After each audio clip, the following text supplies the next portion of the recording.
When you look at the move of the Jets bringing Tim Tebow here, you got to look at it on a couple of levels. Everyone's talking about, there could be a conflict with Mark Sanchez, a quarterback controversy. But you got to realize something about the Jets. When they appeared in Hard Knocks 2 years ago on HBO, they knew what they were getting into. They were going to create a controversy. They were going to define their brand.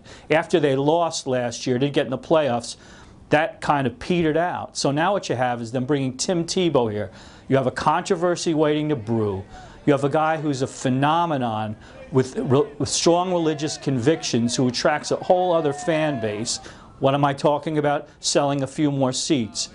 Now, we don't know if he's going to play or not because he's the backup. But if he does get in, that's only going to make him a bigger TV property.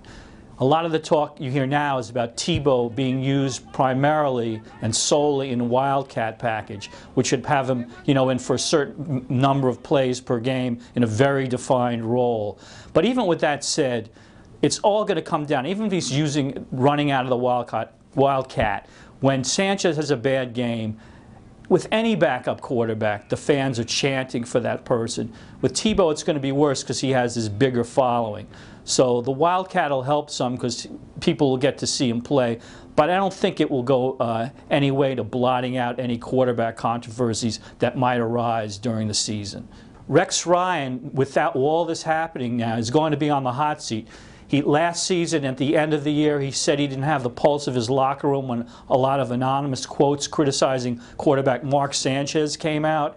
He said he wasn't aware of any of this. He wasn't aware of the turmoil, wasn't aware of the dissension. Well, now he's got to deal with those players and this whole Tebow phenomenon. Because what's going to happen the first time Sanchez doesn't play a good game, the crowd's shouting, "We want Tebow."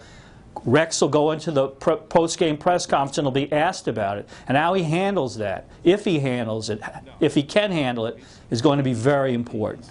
All this move they made has a lot of parts to it, and it's not all just about winning or losing. A lot of it is about business and expanding their brand.